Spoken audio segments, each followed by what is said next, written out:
Hello students, આપણે શરૂ કરવા જઈ રહ્યા છીએ 12th સાયન્સનું ચેપ્ટર નંબર 7 અલ્ટરનેટિંગ કરંટ. મારી સાથે આ ચેપ્ટરમાં બન્યા રહેજો. તમને ઇન્ટરેસ્ટિંગ ચેપ્ટર છે, મજા આવશે. રોજ મારી સાથે જોડાજો અને આ ચેપ્ટર છે એ બરાબર ધ્યાનથી અભ્યાસ કરજો. અલ્ટરનેટિંગ કરંટ, જેને આપણે ઇંગ્લિશમાં ટૂંકમાં એસી કરંટ તરીકે ઓળખીએ છીએ, જેને તમે એસી કરંટ કહો છો. અચ્છા, બીજું અલ્ટરનેટિંગ કરંટને ગુજરાતીમાં પ્રત્યાવર્તી પ્રવાહ કહેવાય. હવે અત્યાર સુધીમાં આપણે વિશ્વની અંદર બે પ્રકારના પ્રવાહોનો ઉપયોગ કરીએ છીએ. વિદ્યુત પ્રવાહ બે પ્રકારના છે. પહેલો પ્રવાહ છે એ ડીસી પ્રવાહ છે, જેને ઇંગ્લિશમાં ડાયરેક્ટ કરંટ કહેવામાં આવે છે, અને બીજો પ્રવાહ જે છે એ એસી પ્રવાહ છે, જેને ઇંગ્લિશમાં અલ્ટરનેટિંગ કરંટ કહેવામાં આવે છે. ડીસી પ્રવાહ છે એ તમે chapter number 1, chapter number 2, chapter number 3 આ બધામાં તમે આવું એક ઉદ્ગમ જોડતા, બરાબર, આવી એક બેટરી જોડતા, અહીંયા બેટરીનો પોઝિટિવ પોલ રાખતા, અહીંયા બેટરીનો નેગેટિવ પોલ રાખતા. તો આ જે બેટરી છે ને એ ડીસી કરંટ આપે છે. હવે મિત્રો, એ ડીસી કરંટ આપે તો ડીસી કરંટ અને એસી કરંટમાં ફેર શું હોય? તો ડીસી કરંટમાં જો તમે પ્રવાહ વિરુદ્ધ સમયનો ગ્રાફ ડ્રો કરો, એનો મતલબ એવો થાય કે એક અક્ષ ઉપર જો તમે પ્રવાહ લ્યો આઈ, અને બીજી અક્ષ ઉપર જો તમે સમય લ્યો, તો એ ગ્રાફ છે એ સ્ટ્રેટ લાઈન મળે, આમ સુરેખ મળે. સમય સાથે નો પ્રવાહનું મૂલ્ય બદલાય, નો પ્રવાહની દિશા બદલાય. એટલે આવા કરંટને ડીસી કરંટ કહેવાય.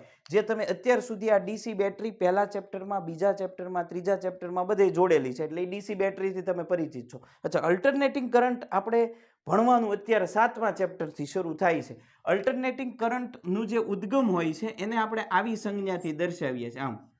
હવે અલ્ટરનેટિંગ કરંટ છે એ કેવો ગ્રાફ છે? અલ્ટરનેટિંગ કરંટમાં જો તમે પ્રવાહ વિરુદ્ધ સમયનો ગ્રાફ ડ્રો કરો, એટલે કે અહીંયા જો તમે પ્રવાહ લ્યો અને અહીંયા જો તમે સમય લ્યો, તો એ ગ્રાફ છે એ સાઇન અથવા કોસ વિધેય જેવો આવે. હવે સાઇન કે કોસ વિધેય કેવું હોય? તો એની હું સાઇનની વાત કરું તો સાઇન વિધેય છે એ આમ હોય. આવો જે ગ્રાફ હોય ને, આવો જે પ્રવાહ હોય એ અલ્ટરનેટિંગ કરંટ કહેવાય. એમાં શું હોય કે અમુક સમય સુધી પ્રવાહ ધન થાય, પાછા અમુક સમય પછી પ્રવાહ ઋણ થાય, પાછું ધન થાય, પાછું ઋણ થાય. આમાં એવું નથી થતું, આમાં એક જ સરખું ચાલે છે. અચ્છા, હવે મારે તમને એ કેવું છે કે સૌથી પહેલા કયો પ્રવાહ વિશ્વની અંદર આવ્યો? ડીસી પ્રવાહ આવ્યો કે એસી પ્રવાહ આવ્યો? તો એક સરસ મજાની ફાઇટ એ વખતે ચાલી હતી. કોની વિરુદ્ધની હતી? તો ડીસી વર્સિસ એસી વિરુદ્ધમાં એક ફાઇટ શરૂઆતમાં ચાલી. બહુ ઇન્ટરેસ્ટિંગ વસ્તુ છે, હું તમને સમજાવું. અચ્છા, કયો પ્રવાહ વધારે પ્રોપર રહેશે? શરૂઆતના જ્યારે પ્રવાહના સંશોધનો થયા ત્યારે વ્યવહારિક ઉપયોગમાં કયો પ્રવાહ વધારે પ્રોપર રહેશે, ડીસી કે એસી? તો ડીસી અને એસી વચ્ચે સૌ પ્રથમ એક ફાઇટ ચાલી. અચ્છા, હવે ડીસી કરંટની તરફેણમાં એક વૈજ્ઞાનિક હતો જેનું નામ છે થોમસ આલ્વા એડિસન. અચ્છા, આ થોમસ આલ્વા એડિસન કોણ છે એ તમને સહેજ કહી દઉં. તમે આને ઓળખો છો, તમે એવું કહો છો કંઈક 999 વખત બલ્બ પડ્યો અને 1000મી વખતે બલ્બ બનાવ્યો. એ બલ્બનો જે શોધક છે એ થોમસ આલ્વા એડિસન છે. થોમસ આલ્વા એડિસને બલ્બ તો મિત્રો બનાવ્યો, પણ એ બલ્બને આખા વિશ્વમાં બધાના ઘર સુધી પહોંચાડવો હતો એને. હવે ઘર સુધી પહોંચાડવો હોય તો એ બલ્બ શરૂ થવા માટે વિદ્યુત હોવું જોઈએ, તો વિદ્યુત તો હતું નહીં. વિદ્યુત હતું નહીં એટલે થોમસ આલ્વા એડિસને, પાછો થોમસ આલ્વા એડિસન છે એ સારો એવો બિઝનેસમેન હતો. અચ્છા, એ બિઝનેસમેન હતો એટલે એણે શું કર્યું કે ડીસી પાવર સપ્લાયરનું પાવર સ્ટેશન બનાવ્યું. ડીસી પાવર ઉત્પન્ન કરતું એક પાવર સ્ટેશન આ વૈજ્ઞાનિકે બનાવ્યું. યાદ રાખો, વિશ્વનું સૌથી પહેલું પાવર સ્ટેશન છે એ થોમસ આલ્વા એડિસને બનાવ્યું. હવે ડીસી પાવર એટલે તમને નોર્મલ કહી દઉં કે આપણે ફોનની જે બેટરી હોય એ ડીસીથી ચાર્જ થતી હોય, પછી આપણા જે બધા સેલ હોય છે એ ડીસી પાવર છે. તો એડિસને પોતાનો બલ્બ બધાના ઘરે શરૂ થાય એના માટે વિદ્યુતની જરૂર પડે, અને એ વિદ્યુત માટે એણે ડીસી પાવર સ્ટેશન બનાવ્યું, જ્યાંથી ઘરે ઘરે વિદ્યુત છે એ આપી શકાય. તો એવી રીતે એણે પાવર સ્ટેશન બનાવ્યું અને ઘરે ઘરે વિદ્યુત છે એ પહોંચ્યું. હવે તકલીફ શું હતી એ હું તમને કહું કે ડીસી કરંટને બહુ લાંબા અંતર સુધી તમે ન લઈ જઈ શકો, કારણ કે ડીસી પ્રવાહનો વ્યય વધારે થાય, એટલે લાંબા અંતર સુધી ન લઈ જઈ શકાય. એટલે એક શેરીની અંદર જો બધા ઘરે ડીસી પાવર સપ્લાયર આપવું હોય તો એક શેરીની અંદર પાવર સ્ટેશન બનાવવું પડે. હવે એક શેરી માટે એક પાવર સ્ટેશન બનાવે તો ખર્ચ બહુ વધી જાય, પણ એ વખતે તો બીજા કોઈ વૈજ્ઞાનિકો હતા નહીં, એટલે એડિસને પોતાની વાત આમ શરૂ રાખી. પણ આ જ સમયે એક કોલેજમાં ભણતો યુવાન, ઓસ્ટ્રેલિયાની એક કોલેજમાં ભણતો યુવાન જેનું નામ હતું નિકોલસ ટેસ્લા, આ નિકોલસ ટેસ્લાને એવું થયું કે ભાઈ એડિસન જે ડીસી પ્રવાહ મેળવો છે એમાં એની થોડીક ભૂલ છે, કારણ કે ડીસી પ્રવાહ લાંબા અંતર સુધી પહોંચાડી નથી શકાતો. તો એમાં કંઈક સુધારો કરવામાં આવે તો એ આગળ વધી શકે. પણ એ વખતે એડિસનનું તો બહુ મોટું નામ હતું અને નિકોલસ ટેસ્લા છે એ બહુ નાનો એવો એક સ્ટુડન્ટ હતો, એટલે એની વાત કાંઈ એડિસન સુધી પહોંચે નહીં. પણ નિકોલસ ટેસ્લાએ પોતાની કોલેજ પૂરી કરી અને કોલેજ પૂરી કર્યા પછી એડિસનની કંપનીમાં ટેસ્લા છે એ નોકરીમાં લાગે છે. એડિસનની કંપનીમાં ટેસ્લા નોકરીમાં લાગે છે, પણ ટેસ્લાને મનમાં છે કે ભાઈ હું એડિસનને થોડોક સુધારો સૂચવું. હવે એડિસનને સુધારો સૂચવવા માટે એડિસનના સંપર્કમાં આવવું જરૂરી હતું અને એડિસનની મુલાકાત છે એ ટેસ્લાને થઈ શકતી નહોતી, કારણ કે ટેસ્લા તો સામાન્ય એક વિદ્યાર્થી હતો, જ્યારે એડિસન છે એ બહુ મોટો સાયન્ટિસ્ટ અને મોટો ઉદ્યોગપતિ હતો. હવે થયું શું કે નિકોલસ ટેસ્લા એડિસનની કંપનીમાં કામે લાગે છે અને એ વખતે કોઈ એક સ્ટીમરનું એન્જિન છે એ બગડી જાય છે અને એન્જિન રિપેર કરવા માટે કંપની નિકોલસ ટેસ્લાને કહે છે અને નિકોલસ ટેસ્લા એ કંપનીમાં એ એન્જિન રિપેર કરે છે અને એ વાતની ખબર એડિસનને પડે છે. એટલે એડિસન આ નિકોલસ ટેસ્લાથી પ્રભાવિત થાય છે અને ટેસ્લાને એડિસન મળવા માટે બોલાવે છે. હવે ઘટના જેવો ટેસ્લા છે એ એડિસનને મળવા માટે જાય છે એટલે એ એડિસનને વાત કરે છે કે સાહેબ આપણે જે આ ડીસી પાવર છે એની બદલે જો એસી પાવર બનાવીએ તો એસી પાવર છે એ લાંબા અંતર સુધી પહોંચી શકે અને ઘરે ઘરે પ્રવાહ પહોંચાડવા નજીકમાં બધી પાવર સ્ટેશન બનાવવા ન પડે. એક જ પાવર સ્ટેશન હોય તો લાખો કિલોમીટરના અંતર સુધી પાવર છે એ જઈ શકે. એ ટેસ્લાએ એડિસનને કીધું, પણ એડિસન છે એ એવો વ્યક્તિ હતો કે તરત સ્વીકાર એવો નહોતો. એટલે એણે ટેસ્લાને કીધું કે ભાઈ તારી વાત સાવ ખોટી છે, એવું ન કરાય. શું કરવા એવું કીધું એ પણ હું તમને કહું, કારણ કે એડિસને લાખોનો ખર્ચો આ ડીસી પાવર સ્ટેશનમાં કરી નાખ્યો હતો. જો આની વાતને માનવામાં આવે તો એને ઘણો બધો લોસ જાય એવો હતો, પણ એ સમયે કદાચ એણે એવું વિચાર્યું હોત કે ભાઈ વિશ્વને ફાયદો થશે તો સારું રહે, પણ એડિસન એવું ન વિચાર્યું અને ટેસ્લાની વાતને ઇગ્નોર કરી અને ટેસ્લાને કીધું કે તારી વાત બરાબર નથી. પછી ટેસ્લા છે એ સમય પછી એની કંપનીમાંથી એડિસનની કંપનીમાંથી નીકળી જાય છે, પોતાની રીતે પોતાનું કામ શરૂ કરે છે. હવે થાય છે શું કે એ પોતાની રીતે પોતાનું કામ શરૂ કરે એટલે વિશ્વની અંદર બે પ્રવાહોની એક પ્રકારની કમ્પિટિશન શરૂ થઈ. કયા કયા બે પ્રવાહ? તો એક ડીસી પ્રવાહ અને એક એસી પ્રવાહ. એની અંદર બે વૈજ્ઞાનિકો પણ એકબીજાની વિરુદ્ધમાં કમ્પિટિશન કરે છે. એ છે એડિસન અને નિકોલસ ટેસ્લા. એડિસન એવું કહે છે કે ડીસી કરંટ વધારે પ્રોપર છે, નિકોલસ ટેસ્લા એવું કહે છે કે એસી કરંટ વધારે પ્રોપર છે. હવે એડિસન છે એની એ વખતે રાજકીય વગ ખૂબ વધારે હતી, રાજકારણમાં બહુ આગળ હતો. એટલે એડિસને શું કર્યું, આ એસી પ્રવાહને નબળો સાબિત કરવા માટે એ વખતે મોતની સજા છે એ શૂટ આઉટથી આપતા. કોઈને ફાંસીની સજા કોર્ટ કરે તો શૂટ આઉટથી બંદૂકમાંથી ફાયરિંગ કરે રિવોલ્વરમાંથી અને માણસનું મૃત્યુ થાય એવી રીતે સજા આપતા. પણ એડિસને પોતાની લાગવગ ચલાવી અને એવી એક ચેર બનાવી કે એ ચેરમાં એસી કરંટ આપવામાં આવે અને એસી કરંટ દ્વારા માણસને મોતની સજા આપવામાં આવી. હવે આવું કરવાનું કારણ એ હતું કે એ વખતે વિશ્વને ખબર પડે કે ભાઈ એસી કરંટ છે એ તો બહુ વધારે ડેન્જર છે, કારણ કે એમાં તો માણસ મૃત્યુ પામે છે, એટલે કોઈ એસી કરંટ વાપરે નહીં અને ટેસ્લાનો કરંટ છે એ ખોટો પડે. આ માટે એડિસને એવા પણ પ્રયત્નો કર્યા, પણ મિત્રો ખોટું હોય છે એ ખોટું જ રહે છે. એડિસનને એમાં કોઈ સફળતા મળતી નથી અને તમે સૌ જાણીએ છીએ કે એસી અને ડીસીની ફાઇટમાં સૌથી વધારે કોઈ આગળ નીકળ્યો હોય તો એ એસી કરંટ છે. નિકોલસ ટેસ્લાએ જે કરંટ આપ્યો એ આજે મારા અને તમારા ઘરે આપણી સ્કૂલમાં જે કોઈ કરંટ આવે છે એ કરંટ એસી કરંટ છે, ડીસી કરંટ નથી. એસી કરંટનો સૌથી મોટો ફાયદો એ છે કે એક જ ટ્રાન્સફોર્મરની મદદથી તમે એસી કરંટને લાખો કિલોમીટરના અંતર સુધી પહોંચાડી શકો છો. આ મેં તમને શરૂઆતની હિસ્ટ્રી કીધી. હવે આપણે આપણા ચેપ્ટરમાં જે કંઈ માહિતી છે એ બધી સ્ટાર્ટ કરવાની છે. મિત્રો મારી સાથે જોડાયેલા રહેજો. એસી કરંટ છે એ ડીસી કરતાં વધારે યોગ્ય છે, પણ વ્યવહારિક ઉપયોગ માટે. બાકી જ્યાં ડીસીની જરૂર પડે છે ત્યાં એસી ઉપયોગમાં ન લઈ શકાય. હવે આપણે થિયરી આપણી ટેક્સ્ટબુકને શરૂ કરવાની છે. ટેક્સ્ટબુકને શરૂ કરવાની છે એની અંદર હું તમને સૌથી પહેલાં અત્યારે આઉટલાઇન્સ આપું છું કે મારે તમને શરૂઆતમાં કેટલું ભણાવવાનું છે.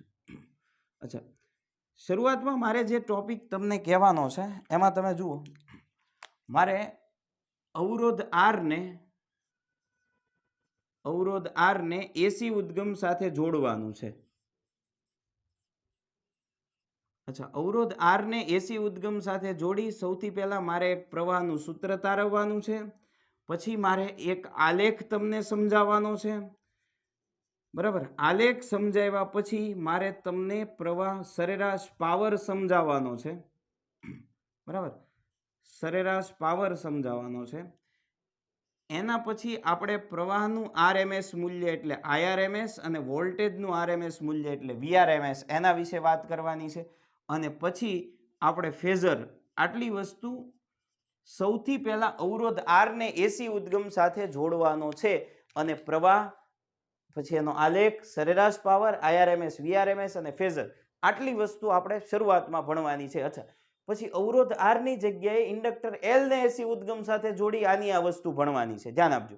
પછી ઇન્ડક્ટર કેપેસિટર સી ને જોડી અને આની આ વસ્તુ ભણવાની છે, ઇન્ડક્ટર ને જોડી. અચ્છા, તો હું તમને આમ તો કહેતો જ જાઉં કે પહેલા હું તમને અવરોધ આર ને જોડીને આ બધું ભણાવી દઉં.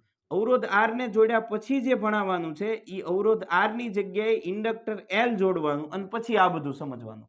પછી ઇન્ડક્ટર એલ ની જગ્યાએ કેપેસિટર સી જોડવાનું પછી આ બધું સમજવાનું. એટલે તમને ખબર પડી કે 3 થિયરી તો ફિક્સ થઈ ગઈ.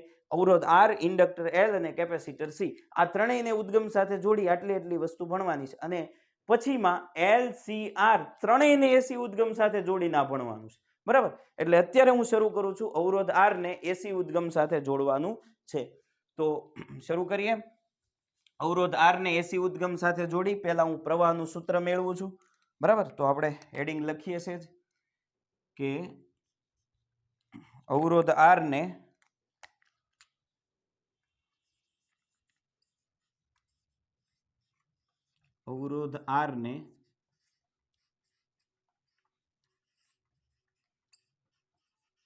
એસી ઉદ્ગમ સાથે જોડતા.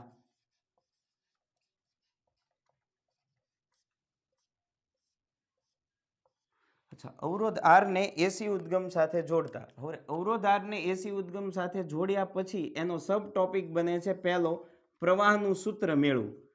એટલે તમને પ્રશ્ન એવો પૂછે કે અવરોધ આર ને એસી ઉદ્ગમ સાથે જોડ્યા પછી એમાં પ્રવાહનું સૂત્ર તમારે મેળવવાનું છે. ચલો, પ્રવાહનું સૂત્ર મેળવવા માટે સૌથી પહેલા આપણે એક આકૃતિ દોરીએ. આકૃતિ ઈ છે કે અહીંયા એક રેઝિસ્ટન્સ એટલે કે અવરોધ આર છે, અવરોધ આર છે. આ અવરોધ આર ને એસી ઉદ્ગમ સાથે જોડવાનું છે. અત્યાર સુધી તમે ડીસી બેટરી જોડતા, પહેલી વખત એસી ઉદ્ગમ આપણે જોડીએ છીએ. એસી ઉદ્ગમ કેવું હોય એ મેં તમને શરૂઆતમાં જ વાત કરી કે આવું હોય અને એસી ઉદ્ગમ કહેવાય. તો અહીંયા મેં અવરોધ આર ને એસી ઉદ્ગમ સાથે જોડ્યું છે. આમાંથી પ્રવાહ છે એ પસાર થાય છે અને આવી રીતે પ્રવાહ છે એ આવે છે. આપણે અહીંયા સૌથી પહેલા લખશું કે અવરોધ આર ને લાગુ પાડેલ એસી વોલ્ટેજ. ભાઈ આખા ચેપ્ટરમાં એસી વોલ્ટેજનું સૂત્ર ફિક્સ રહેશે. મિત્રો યાદ રાખો, એસી છે એ સાઇન મુજબ પણ ચાલે અને કોસ મુજબ પણ ચાલે. દાખલા તરીકે હું અહીંયા વોલ્ટેજ વી વિરુદ્ધ સમય ટી નો ગ્રાફ દોરું તો એ સાઇન મુજબ ચાલે તો 0 થી શરૂ થાય. અચ્છા, એ જો કોસ મુજબ ચાલે તો વી છે વોલ્ટેજ ઈ કોસ 0 ની કિંમત 1 થાય એટલે 1 થી શરૂ થાય, આમ, બરાબર. આવી રીતે શરૂ થાય. પણ ટૂંકમાં એનો આકાર તો પછીથી બધો સેમ જ હોય. આ ભલે 0 થી શરૂ થયો પણ આને અહીંયાથી શરૂ કરો જેવો આનો આકાર છે બેનો આકાર તો સેમ જ હોય. તો આપણે શું કરવાનું છે કે અવરોધ આર ને એસી વોલ્ટેજ લાગુ પાડતા આપણે સૂત્ર લખશું V બરાબર VM sin ઓમેગા ટી. ભાઈ ખાસ ધ્યાન આપો, V બરાબર VM sin ઓમેગા ટી આવું સૂત્ર લખશું. યાદ રાખો મિત્રો, અમુક રેફરન્સ બુકમાં cos ઓમેગા ટી આપેલું છે. cos મુજબ હોય તો આમ આવે, sin મુજબ હોય તો આમ આવે. ટૂંકમાં આકાર તો બેયના સેમ જ છે. આપણી એનસીઆરટી ની જે ટેક્સ્ટ બુક છે એમાં sin મુજબ લીધેલું છે એટલે હું sin મુજબ તમને સમજાવું છું. તો V બરાબર VM sin ઓમેગા ટી આ તમને વોલ્ટેજનું સૂત્ર મળે છે. અચ્છા, V બરાબર VM sin ઓમેગા ટી માં જે VM છે એ મહત્તમ વોલ્ટેજ છે. આ મહત્તમ વોલ્ટેજ છે. ઓમેગા છે એને કોણીય આવૃત્તિ કહેવામાં આવે છે. કોણીય આવૃત્તિ કહેવામાં આવે છે. અને અહીંયા ટી છે એ સમય છે, ટાઈમ, સમય છે. અચ્છા, આટલી વસ્તુ થઈ ગયા પછી હવે આપણે આ જે બંધ પરિપથ છે એમાં કિર્ચોફનો નિયમ લગાવીએ. તો આ પરિપથમાં કિર્ચોફનો નિયમ લગાવતા. અચ્છા, એમાં તમે કિર્ચોફનો નિયમ લગાવો તો સિમ્પલ, કાંઈ કરવાનું નથી. તમને ખબર છે કે અવરોધ હોય ત્યારે V બરાબર IR સૂત્ર છે. V બરાબર IR, આ ઓહમનો નિયમ છે, બહુ ફેમસ છે, તમે સૌ જાણો છો. તો V બરાબર IR સૂત્ર છે. તો અહીંયા આ વોલ્ટેજ, બેટરીના વોલ્ટેજ V હોય અને અહીંયાથી પસાર થતો પ્રવાહ I હોય, તો હું આવું લખી શકું, બેટરીના વોલ્ટેજ V બરાબર IR, આ સૂત્ર લખી શકું. હવે V છે એની જગ્યાએ તમારે લખવું પડે કે V બરાબર VM. તો અહીંયા થઈ ગયું VM. અચ્છા, V એટલે વોલ્ટેજ, અહીંયા ઉદ્ગમના વોલ્ટેજ છે એ સાઇન મુજબ છે કારણ કે એસી ઉદ્ગમ છે. તો V બરાબર VM sin ઓમેગા t છે, એ કિંમત અહીં V ની જગ્યાએ હું મૂકી દઉં એટલે આ થઈ જશે VM sin omega t equal to IR. આવું સૂત્ર થયું. આને હું સામે જવા દઉં તો આ તમને સૂત્ર મળી ગયું VM sin ઓમેગા t. અચ્છા, આ R ને સામે જવા દઉં તો અહીંયા આવું થશે કે VM upon R sin omega t બરાબર I. તો આપણે લખી શકીએ કે માટે I બરાબર, અચ્છા, I બરાબર VM upon R. VM upon R એટલે એને કહેવાય મહત્તમ પ્રવાહ IM. અહીંયા જેમ વોલ્ટેજમાં VM ને તમે મહત્તમ વોલ્ટેજ કીધું હતું, એમાં પ્રવાહ VM upon R. હવે V upon R એટલે I શું કરવા થાય? તો અહીંયા મેં સૂત્ર લખ્યું છે, એ સૂત્રમાં R ને તમે સામે લઈ જાઓ તો V upon R, R સામે જાય તો છેદમાં જશે. તો V upon R બરાબર શું વધશે મિત્રો? I વધશે. તો V upon R ની જગ્યાએ આપણે શું લખ્યું? I લખ્યું, પણ VM છે એટલે IM sin ઓમેગા t. અચ્છા, આ તમને ભાઈ પ્રવાહનું સૂત્ર મળ્યું. આ સૂત્ર કોનું મળ્યું? પ્રવાહનું. અચ્છા, આ સૂત્ર પ્રવાહનું સૂત્ર મળ્યું. કયા સમયે આ સૂત્ર મળ્યું છે? ધ્યાન આપો કે જ્યારે તમે અવરોધ R ને એસી ઉદ્ગમ સાથે જોડ્યો છે ત્યારે પ્રવાહનું સૂત્ર મળ્યું. હવે તમે વોલ્ટેજનું સૂત્ર જુઓ, V બરાબર VM sin ઓમેગા t, અને પ્રવાહનું સૂત્ર જુઓ, I બરાબર IM sin ઓમેગા t. હવે આમાં છે ને સાઇન પછી જે હોય ને એને કળા કહેવાય. સાઇન પછી જે અહીંયા હોય એને કળા કહેવાય. આ સાઇન પછી જે છે એ કળા છે. આમાંય સાઇન પછી, ગમે ત્યાં સાઇન પછી જે હોય ને એ કળા કહેવાય. તમને ખબર પડે છે કે અહીંયા પ્રવાહ વોલ્ટેજના સૂત્રમાં કળામાં ઓમેગા ટી છે અને પ્રવાહના સૂત્રમાં કળામાં ઓમેગા ટી છે. એનો મતલબ એમ છે કે બંનેની કળા સરખી છે. તો અહીંયા આપણે બહુ અગત્યનું એક વાક્ય નોટ કરશું કે પ્રવાહ I અને વોલ્ટેજ V બંને સમાન કળામાં છે. બંને સમાન કળામાં છે. અચ્છા, કાયમ વોલ્ટેજ અને પ્રવાહ સમાન કળામાં ન રહે ભાઈ. વોલ્ટેજ અને પ્રવાહ સમાન કળામાં છે એ માત્ર ને માત્ર ક્યારે છે? અત્યારે છે, જ્યારે તમે અવરોધ R ને એસી ઉદ્ગમ સાથે જોડેલું છે ત્યારે છે. એટલે યાદ રાખો, અવરોધ R ને એસી ઉદ્ગમ સાથે જોડવામાં આવે ત્યારે વોલ્ટેજ પ્રવાહ I અને વોલ્ટેજ V સમાન કળામાં હોય છે. અચ્છા, સમાન કળામાં હોય એટલે તમે એવું લખી શકો કે I અને V વચ્ચે કળા તફાવત શૂન્ય છે. શૂન્ય છે. શું કરવા શૂન્ય છે? કારણ કે બંનેની કળા સમાન છે. કળા જે સમાન હોય એનો તફાવત હંમેશા શૂન્ય થાય. તો બંનેની કળા સમાન છે એટલે કળા તફાવત બંનેનો શૂન્ય છે. અચ્છા મિત્રો, તો અવરોધ R ને એસી ઉદ્ગમ સાથે જોડો. તો એસી ઉદ્ગમ સાથે જોડ્યા પછી પ્રવાહનું સૂત્ર મેળવો એવો પ્રશ્ન તમને કહે તો તમારે અવરોધ R ને એસી ઉદ્ગમ સાથે જોડ્યું છે અને આપણે પ્રવાહનું સૂત્ર મેળવ્યું છે. પ્રવાહ અને વોલ્ટેજ વચ્ચે કળા તફાવત શૂન્ય છે કારણ કે બેયમાં કળા ઓમેગા ટી છે. આટલી વસ્તુ પૂરી થઈ. હવે આપણે વાત કરવાની છે આલેખની. બરાબર, પ્રવાહ વિરુદ્ધ સમય અવરોધ R ને એસી ઉદ્ગમ સાથે જોડી પહેલા પ્રવાહનું સૂત્ર મેળવ્યું. પ્રવાહનું સૂત્ર પૂરું થયું પછી આપણે વાત કરીએ આલેખની.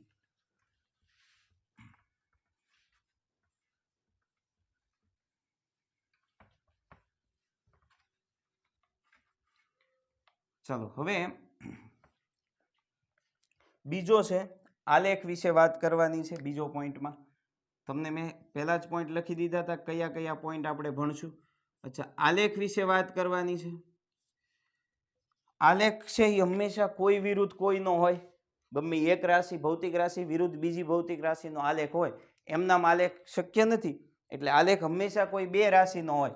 અહીંયા આપણે બે સૂત્રો મેળવ્યા છે. એક તમને ખબર છે કે વોલ્ટેજનું સૂત્ર મેળવ્યું છે, એટલે એક તો વોલ્ટેજ વિરુદ્ધ આવી નિશાની છે ને એને વિરુદ્ધ કહેવાય, વોલ્ટેજ વિરુદ્ધ સમયનો ગ્રાફ દોરશું, અને બીજું આપણે પ્રવાહ વિરુદ્ધ સમયનો ગ્રાફ દોરશું. ધ્યાન આપજો. એટલે મારે બે ગ્રાફ દોરવાના છે, વોલ્ટેજ વિરુદ્ધ સમયનો ગ્રાફ, પ્રવાહ વિરુદ્ધ સમયનો ગ્રાફ. ગ્રાફ હંમેશા બે ભૌતિક રાશિ હોય. દાખલા તરીકે હું તમને એક સિમ્પલ ઉદાહરણ આપું કે તમને કોઈ એવો પ્રશ્ન તમને એવું કહે કે ભાઈ મેચ વિરુદ્ધ રનનો આલેખ છે, વિરાટ કોહલીએ રમેલ મેચ વિરુદ્ધ રનનો આલેખ છે, તો આને કહેવાય મેચ વિરુદ્ધ રનનો આલેખ. એવી રીતે આ છે વોલ્ટેજ વિરુદ્ધ સમયનો આલેખ, આ છે પ્રવાહ વિરુદ્ધ સમયનો આલેખ. અચ્છા, હવે છે ને હંમેશા તમે આ મેચ વિરુદ્ધ સમયનો રનનો આલેખ છે એ ઘણી વખત તમે મેચ જોતા હો તો આવે કે વિરાટ કોહલીએ અહીંયા રમેલી મેચ છે એ અહીંયા હોય અને રન છે એ અહીંયા હોય, બરોબર. પછી અહીંયા રન હોય, અહીંયા મેચ હોય, તો કઈ મેચમાં કેટલા રન બનાવ્યા એને આધારે એમાં આલેખ છે એ દોરી શકાય.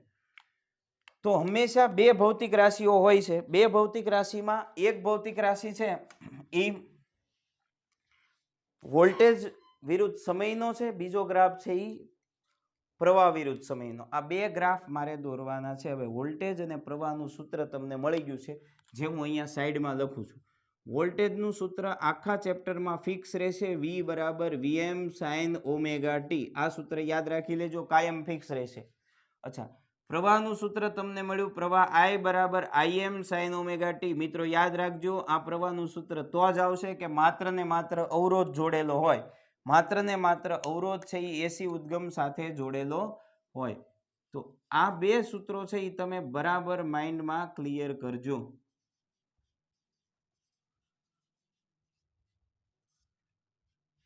બરાબર, આ બે સૂત્રો છે એ તમારે યાદ રાખવાના છે. હવે મારે જે ગ્રાફ દોરવો છે એ ઓમેગા ટી વિરુદ્ધ સમય અને આઈ વિરુદ્ધ સમય. તો સમયનો ગ્રાફ અહીંયા દોરવાનો છે. તો બે ગ્રાફ આપણે દોરવાના છે, પણ સમયની સાથે એક કોણીય વેગ ઓમેગા ઉમેરી દેવાનું છે. એટલે ઓમેગા ટી અને આઈ વિરુદ્ધ ઓમેગા ટી, આ બે ગ્રાફ આપણે દોરવાના છે. હવે બે ગ્રાફ દોરવા માટે હું તમને અહીંયા એક કોષ્ટક પહેલા સમજાવતો જાઉં છું કે અહીંયા તમારે એક અક્ષ દોરવાની, બરાબર, અને અહીંયા એક અક્ષ દોરવાની. સમજો, આ જે અક્ષ છે એ અક્ષ ઉપર પહેલા આપણે વોલ્ટેજ લઈ લઈએ. તો આ અક્ષ છે એ અક્ષ ઉપર મારે ઓમેગા ટી લખવું પડે, બરાબર, કારણ કે V વિરુદ્ધ ઓમેગા ટી નો ગ્રાફ છે, એટલે અહીંયા V, અહીંયા ઓમેગા ટી. પછી પ્રવાહ વિરુદ્ધ ઓમેગા ટી નો ગ્રાફ હું આમાં જ દોરીશ, બે ગ્રાફ સરખા જ આવશે, પણ એ આપણે પહેલા ઘડીક રહેવા દઈએ. અચ્છા, V નો મારે ગ્રાફ દોરવો છે, તો V નું સૂત્ર છે V બરાબર Vm sin ઓમેગા ટી.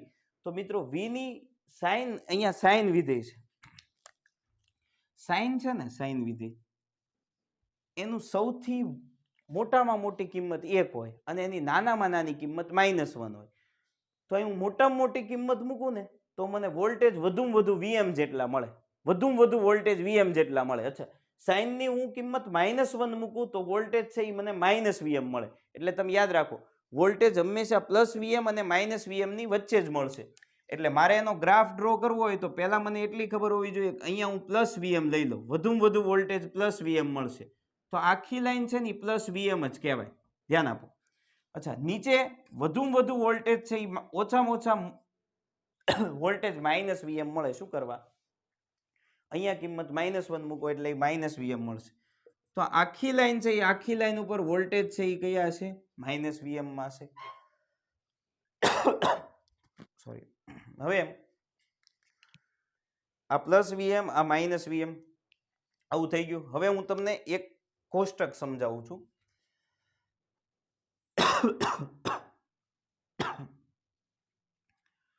સૌથી પહેલા ઓમેગા ટી છે, આ સૂત્ર છે. આ જે ઓમેગા ટી છે એમાં આપણે સમય ટી બરાબર આવર્તકાળનો ચોથો ભાગ લેતા જઈએ. પહેલા આવર્તકાળનો ચોથો ભાગ લઈએ, પહેલા વિભાગમાં જુઓ, ધ્યાન આપજો. અચ્છા, આવર્તકાળનો ચોથો ભાગ લઉં તો ઓમેગા ટી ની કિંમત શું થાય? તો ઓમેગાને કહેવાય 2πf ઇન્ટુ ટી. ટી ની જગ્યાએ આવર્તકાળનો ચોથો ભાગ. હવે આ થઈ જાય 2π. યાદ રાખો આવૃત્તિ છે એ આવર્તકાળની વ્યસ્ત છે, તો એફ ની જગ્યાએ લખાય 1/t. આ થઈ ગયું t/4. તો બે માંથી ટી છે એ કેન્સલ થઈ ગયું. અહીંયા બે માંથી ટી કેન્સલ થઈ ગયું. અહીંયા તમે જોઈ શકો છો કે આ 2 અહીંયા 4 છે એટલે આ છેદમાં 2 આવશે. તો આ થઈ ગયું π/2. તો તમે જ્યારે સમય t/4 લ્યો છો, t/4, ત્યારે ઓમેગા ટી તમને કેટલું મળે છે? π/4 મળે છે. એટલે આ એક ગણતરી છે ને, આમ બુકની અંદર આપી નથી, પણ તમે યાદ રાખો કે જો તમે સમય છે એ t/4 લ્યો. હવે હું સમય બીજો લઉં છું. બીજા સમયમાં હું કરું છું, t/4 સમય છે એમાં બીજું t/4 ઉમેરી દઉં. અચ્છા, t/4 માં બીજું t/4 ઉમેરતું જવાનું. તો આ થઈ જાય t/2. અચ્છા, ઈ t/2 થાય એટલે અહીંયા કિંમત હું મૂકી દઉં 2 ઓમેગા ટી બરાબર 2π. હવે અહીંયા હું f નથી લખતો, તમને ખબર પડે કે 2π/t કહેવાય. અચ્છા, 2π/t અહીંયા આવશે t/2. આ ટી કેન્સલ થઈ ગયું, આ બે કેન્સલ થઈ ગયું, તો કિંમત શું આવી? પાઈ આવી. ચાલો, આમે આવી રીતે હવે બધાની કિંમત છે એ તમારે ગણતી જવાની. ચાલો, ત્રીજી વખતે શું કરશું? તો ટી બરાબર t/2 તો હતું જ ઉપરમાં, હજી પાછું t/4 ઉમેરો એટલે આ થઈ જાય 3t/4. આવું થાય. અચ્છા, એ 3t/4 થાય એટલે ઓમેગા ટી બરાબર 2π/t ઇન્ટુ 2π/t ઇન્ટુ, અચ્છા કોની જગ્યાએ? અહીંયા ઓમેગાની જગ્યાએ 2π/t ઇન્ટુ ટી. ટાઈમ કયો? 3t/4. અચ્છા, ચાલો, ટી કેન્સલ થઈ ગયું. અહીંયા 2 છે, અહીંયા 4 છે એટલે અહીંયા 2 આવશે. તો આ થઈ ગયું 3π/2. તો આ થઈ ગયું 3π/2. હજી પાછો હું t/4 સમય ઉમેરી દઉં તો t બરાબર 3t/4 પ્લસ t/4. તો આ થઈ ગયું t/4 પ્લસ t/4 એટલે ઈ ટી થઈ જશે. આ ટી થઈ જશે તો ઓમેગા ટી બરાબર ઓમેગાની જગ્યાએ પાછું 2π/t. ઓકે, આ ટી છે એની જગ્યાએ હું લખી દઉં ટી. બે માંથી ટી કેન્સલ થઈ ગયું, તો તમારો આન્સર આવ્યો 2π. હવે આવા જેટલા ગ્રાફ આવશે ને એમાં દર વખતે આની આ ગણતરી આવશે. હું દર વખતે આ ગણતરી કરીશ નહીં, સીધો જ ગ્રાફ દોરીશ. તમને એક વખત મેં ગણતરી કરી દીધી છે. શું કરવાનું છે? સમય તમારે આમ તો આ બધું યાદ રાખવાની જરૂરી નથી, પણ કેવી રીતે આવે છે આપણને ખ્યાલ હોવો જોઈએ. તો ટી ની જગ્યાએ પહેલું મૂકવાનું છે t/4. અચ્છા, બીજી વખતે પાછું t/4 ઉમેરો એટલે બીજો સમય કયો? 3t/2.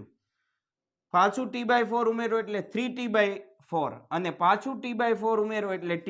આ 4 જુદા જુદા સમય થયા. ઓકે, એ વખતે ઓમેગા ટી ની કિંમત તમને એક વખત π/2 મળી, પછી પાઈ મળી, પછી 3π/2 મળી અને પછી 2π મળી. તો મારે અહીંયા જરૂર ઓમેગા ટી ની છે. તો ઓમેગા ટી મારી પાસે પહેલા π/2 આવશે. તો જોતા જાઓ ગ્રાફ. ઓમેગા ટી પહેલા π/2 આવશે એટલે અહીંયા આવશે π/2. પહેલું અહીંયા છે ને 0. અચ્છા, અહીંયા π/2. શું કરવા π/2? મેં t/4 ઓમેગા ટી ની અંદર t/4 મૂક્યું એટલે ઓમેગા ટી ની કિંમત π/2 આવી. તો અહીંયા આવ્યું π/2. અચ્છા, પછી પાછું મેં t/4 ઉમેર્યું એટલે નવો સમય t/2. ઈ વખતે ઓમેગા ટી આવ્યું પાઈ. એટલે હવે મારે અહીંયા ડાયરેક્ટ મૂકવાનું ઓમેગા ટી બરાબર પાઈ. પછી 3t/4 એટલે 3π/2 આવ્યું. 3π/2. અચ્છા, તો અહીંયા મારે મૂકવાનું 3π/2. પછી ટી આવ્યું, તો અહીંયા મારે મૂકવાનું છે ટી. ચાલો, આટલું થઈ ગયું. હવે સિમ્પલ છે, હવે કાંઈ છે નહીં, તમારી પાસે વોલ્ટેજનું સૂત્ર છે, પણ હું તમને પહેલાં એક એકમ વર્તુળ છે યાદ કરાવી દઉં એટલે કિંમત મૂકતી વખતે આપણને કોઈ લોચો ન પડે. આમ તો આવી ખબર જ હોય, પણ આવું કહી દઉં છું. 0 અહીંયા π/2 હોય, અહીંયા પાય હોય, અહીંયા 3π/2 હોય અને અહીંયા 2π હોય. બરાબર છે? હવે જુઓ મિત્રો, અહીંયા કિંમત છે ને એ તમને ખબર છે કે 1 0 હોય. પહેલું હોય એ કોસ હોય, બીજું હોય એ સાઇન હોય, પછી અહીંયા જે કિંમત હોય એ 0 1 હોય, અહીંયા કિંમત હોય એ -1 0 હોય, અને અહીંયા જે કિંમત હોય એ 0 -1 હોય. આટલી કિંમત આપણને ખબર હોય. ચલો મેં ગ્રાફ વોલ્ટેજનો દોર્યો છે, તો વોલ્ટેજનું સૂત્ર છે V બરાબર Vm sin ઓમેગા ટી. આ વોલ્ટેજનું સૂત્ર છે. ચલો આ જે વોલ્ટેજનું સૂત્ર છે એની જગ્યાએ મારે ઓમેગા ટી ની જગ્યાએ કિંમત લખવાની છે. ખાલી ઓમેગા ટી મેં સર્કલ કર્યું છે, ત્યાં મારે કિંમત લખવાની છે. અને કિંમત કઈ છે? તો પહેલા હું મૂકું 0. અચ્છા, અહીંયા સાઇન 0 પાસે અહીંયા સાઇન ની કિંમત કઈ છે? સાઇન ની કિંમત બીજી 0. તો સાઇન અહીંયા ઓમેગા ટી ની જગ્યાએ હું 0 લખું તો સાઇન 0 ની કિંમત 0 થાય. 0 ની કિંમત 0 થાય, 0 Vm સાથે ગુણાય તો 0 એવો છે ગમે એની હારે ગુણાય એની કિંમત 0 થઈ જાય. 0 ઇઝ હીરો ઓફ મેથેમેટિક્સ. શૂન્ય છે એ ગણિતનો હીરો છે, કારણ કે જેની સાથે ગુણાકારમાં આવે એને બધાને 0 કરે, જેની પાછળ જોડાય એની કિંમત બહુ વધારી દે છે. બરાબર? તો અત્યારે યાદ રાખો કે આપણે શું કર્યું છે, અહીંયા ઓમેગા ટી ની જગ્યાએ મેં કિંમત લખી છે 0 વાળી. બરાબર? તો સાઇન 0 ની કિંમત 0 થાય, 0 Vm સાથે ગુણાય તો ઈ જવાબ 0 થાય, તો વોલ્ટેજ 0 થાય. એટલે I 0 ને વોલ્ટેજ 0, એટલે ગ્રાફ અહીંયા આવશે. ચલો એના પછી આગળનું જોઈએ. અહીંયા મારે બીજું મૂકવાનું π/2, sin π/2. sin π/2 એટલે 1. તો sin π/2 ની કિંમત થશે 1 Vm સાથે ગુણાય એટલે તમારો જવાબ આવે +Vm. તો π/2 વખતે +Vm જવાબ આવ્યો. ચલો પછી મૂકો sin π એટલે અહીંયા sin π એટલે π પાસે sin π ની કિંમત 0 થાય. 0 અહીંયા મૂકો, Vm સાથે ગુણાય એટલે જવાબ થાય 0, એટલે આ 0 આવ્યું. અચ્છા, એના પછી sin 3π/2. ચલો sin 3π/2, તો sin મૂકું, sin 3π/2 શું થશે? sin 3π/2 -1. અચ્છા, આનો જવાબ -1 આવ્યો. Vm સાથે ગુણાય એટલે -Vm, અને -Vm એટલે વોલ્ટેજ -Vm 3π/2 વખતે, એટલે ગ્રાફ અહીંયા આવશે. હવે ત્યાં મૂકો, મારે અહીંયા 2π આવશે ને. અચ્છા, અહીંયા મૂકી દો 2π. હવે ત્યાં 2π મૂકું એટલે અહીંયા થઈ જશે sin 2π. મિત્રો sin 2π ની કિંમત થાય 0. અચ્છા, 0 તો 0 Vm સાથે ગુણાય તો જવાબ 0. તો 2π વખતે વોલ્ટેજ 0. જ્યારે વોલ્ટેજ અને 0 આવે એટલે ગ્રાફ હંમેશા આ પોઈન્ટ ઉપર આવે. તો મેં અહીંયા પોઈન્ટ દર્શાવી દીધા છે. હવે તમે એ પોઈન્ટને આમ જોડી દો. તો મેં તમને શરૂઆતમાં જેવો ગ્રાફ બતાવ્યો હતો કે આવું સાઇન આવું અલ્ટરનેટિંગ કરંટ હોય, એવો જ ગ્રાફ છે અહીંયા મળી ગયો. ચલો આ ગ્રાફ છે એ આપણે વોલ્ટેજ વિરુદ્ધ સમયનો દોર્યો. હવે તમને કોઈ એમ પૂછે કે ભાઈ પ્રવાહ વિરુદ્ધ સમયનો ગ્રાફ દોરો, તો ભાઈ બહુ કઈ અઘરું નથી. પ્રવાહનું સૂત્ર વોલ્ટેજનું જેવું સૂત્ર છે એવું જ પ્રવાહનું સૂત્ર છે. પ્રવાહનું સૂત્ર છે Im sin ઓમેગા ટી. પણ કદાચ તમને થોડુંક યાદ હોય તો આપણે Vm/R ની જગ્યાએ Im લખ્યું હતું, એટલે આ થઈ જાય Vm sin ઓમેગા ટી. આના ઉપરથી મારે તમને એવું કહેવું છે કે I નો ગ્રાફ બેયમાં sin ઓમેગા ટી જ સમજજો. બેયમાં sin ઓમેગા ટી છે, કોઈ ફેર નથી. બેયમાં એક જ વિધેય છે, એટલે ગ્રાફનો આકાર બેયનો સરખો જ આવશે. પણ Vm ને R વડે ભાગાકાર કરો ને ત્યારે Im બને. એનો મતલબ એમ છે કે Vm કરતા Im થોડુંક નાનું હશે, એટલે પ્રવાહનો ગ્રાફ છે એ થોડોક નીચે આવે. એટલે વધારે મારે એમાં લપ નથી કરવી, પણ પ્રવાહનો ગ્રાફ થોડોક નીચે આવે. બરાબર? પ્રવાહનો ગ્રાફ વોલ્ટેજ કરતા સહેજ નીચે આવે, બાકી આકાર એવો જ હોય. બરાબર? ચલો, પ્રવાહનો ગ્રાફ વોલ્ટેજ કરતા સહેજ નીચે આવે તો આમાં થાય શું એ તમે જોઈ લો કે સાઇન વિધેય છે. સાઇનની વધારેમાં વધારે કિંમત +1 હોય. +1 હોય ત્યારે પ્રવાહ I બરાબર Im × +1, એટલે પ્રવાહ Im જેટલો મળે વધુમાં વધુ. અચ્છા, ઓછામાં ઓછી કિંમત સાઇનની -1 છે. -1 મૂકો એટલે -Im મળે, એટલે પ્રવાહની કિંમત તમને ક્યાં તો +Im મળે ક્યાં તો -Im મળે. જેવી રીતે +Vm મળ્યા -Vm મળ્યા એવું જ આમાં થશે. તો આખી લાઈન છે એ આખી લાઈન ઉપર પ્રવાહ છે એ Im રહેશે, અને નીચેની જે આખી લાઈન છે એ આખી લાઈન ઉપર પ્રવાહ રહેશે -Im. હવે આમાં કઈ તમારે ગણવાનું નથી ભાઈ, સીધા જ પોઈન્ટ મૂકી દેવાના છે. 0 વખતે 0, પછી π/2 વખતે +Vm મળ્યા, એમ અહીંયા +Im મળે. સૂત્ર એનું છે. કિંમત તમે મૂકવી હોય તો મૂકજો, મને વાંધો નથી ભાઈ. ઓમેગા ટીની જગ્યાએ 0 મૂકો, પછી ઓમેગા ટીની જગ્યાએ π/2 મૂકો, 3π/2 મૂકો, 2π મૂકો, જે આવે એ જવાબ કરો તોય મળશે. અને બાકી ગ્રાફ આની જેવો જ આવશે. બીજો પોઈન્ટ અહીંયા 0 વાળો 0 જ આવશે. પછીનો પોઈન્ટ છે એ અહીંયા આવશે, જેમ આ મહત્તમે આવ્યું એમાં આ મહત્તમે આવશે અને આ 0 આવશે. એટલે જેવો ગ્રાફ વોલ્ટેજનો છે એવો જ ગ્રાફ પ્રવાહનો થશે, પણ એના કરતા સહેજ નીચો હશે. બરાબર, તો આ બે ગ્રાફ આપણે પૂરા કર્યા. બીજો જે આલેખ દોર્યો છે એ V વિરુદ્ધ ઓમેગા ટી, I વિરુદ્ધ ઓમેગા ટી, એટલે વોલ્ટેજ વિરુદ્ધ ઓમેગા ટી નો ગ્રાફ દોર્યો અને પ્રવાહ વિરુદ્ધ ઓમેગા ટી નો ગ્રાફ છે એ આપણે દોર્યો છે. ચલો એના પછી ત્રીજો પોઈન્ટ આપણે જોઈએ. માત્ર અવરોધ ધરાવતા પરિપથમાં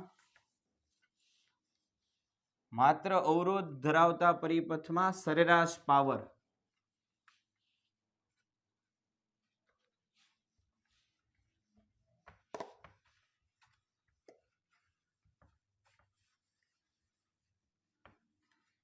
ચલો, માત્ર અવરોધ ધરાવતા પરિપથમાં સરેરાશ પાવર. તો આપણો થર્ડ પોઈન્ટ છે માત્ર અવરોધ ધરાવતા પરિપથમાં સરેરાશ પાવર.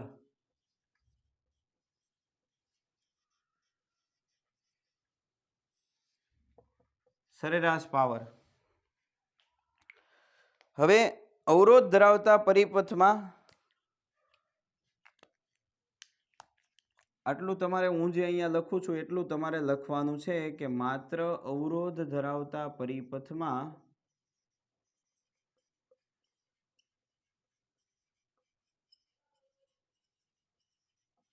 તત્કાલીન પાવર. ચલો, તત્કાલીન પાવર એટલે તરત ઈ જ સમયે પાવર, એને તત્કાલીન પાવર કહેવાય. તમે અમુક ધાર્મિક સ્થળોએ જાઓ તો ત્યાં ખોડિયાર મંદિર જાઓ તો ખોડિયાર મંદિર ખાસ બોલતા હોય છે કે તાત્કાલિક ફોટો.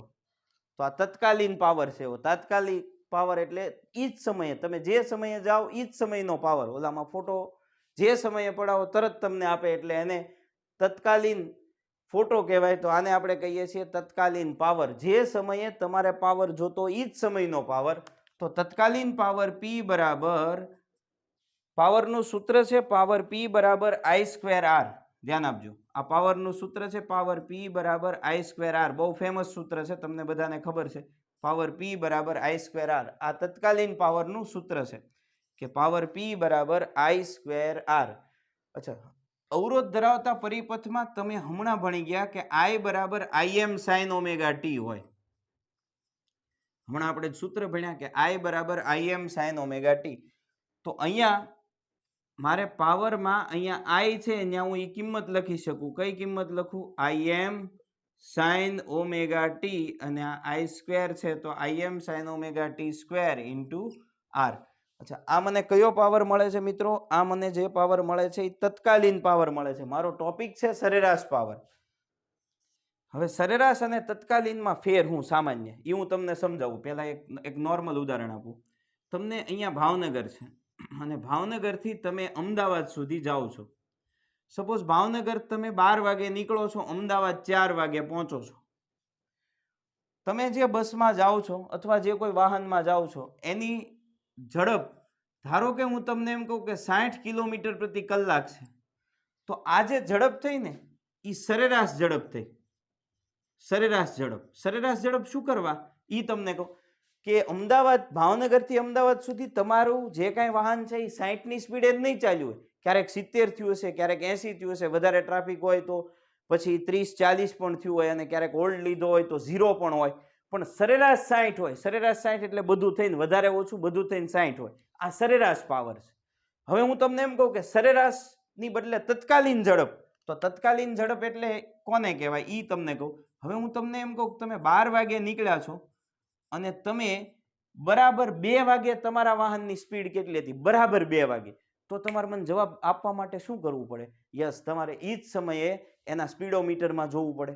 સ્પીડોમીટરમાં કાંટો જેટલા એ હોય એ એની સ્પીડ હોય. દાખલા તરીકે કાંટો એ વખતે સ્પીડોમીટરનો કાંટો 90 એ હોય તો 90 કિલોમીટર પ્રતિ કલાક એ તત્કાલીન ઝડપ થઈ. તો તમને સરેરાશમાં ખબર પડી. સરેરાશ એટલે વધારો ઘટાડો બધું થઈને એવરેજ. તમારે જે માર્કશીટમાં ટકાવારી આવે એ સરેરાશ હોય. પણ તત્કાલીન એટલે કોઈ ચોક્કસ સમય પાસે જે ઝડપ હોય એને તત્કાલીન ઝડપ કહેવાય. એમ અહીંયા પાવર મળ્યો છે તત્કાલીન પાવર મળ્યો છે. તત્કાલીન એટલે કોઈ ચોક્કસ સમય પાસેનો પાવર મળ્યો અને મારે મેળવવો છે સરેરાશ પાવર. તો આપણે લખીએ કે આ તત્કાલીન પાવર છે. હવે આપણે લખીએ કે એક ચક્ર દીઠ સરેરાશ પાવર મેળવીએ. અચ્છા, એક ચક્ર દીઠ એવું મેં શું કરવા લખ્યું? તો એક ચક્ર દીઠ એવું આપણે એટલા માટે લખ્યું છે કે આ એસી આમ ચાલે છે એટલે એક ચક્ર દીઠ એટલે એક સાયકલ પૂરી કરે ત્યાં સુધીમાં, એટલે એને એક ચક્ર દીઠ સરેરાશ પાવર કહેવાય. મિત્રો, એક ચક્ર દીઠ સરેરાશ પાવર, તો સરેરાશ પાવર મેળવવા માટે તમારે આવું ત્રિકોણ કરવું પડે. સરેરાશ આવી જે ત્રિકોણ વાળું કૌંસ છે ને એને એવરેજ કહેવાય, સરેરાશ. અચ્છા, સરેરાશ લેવું પડે.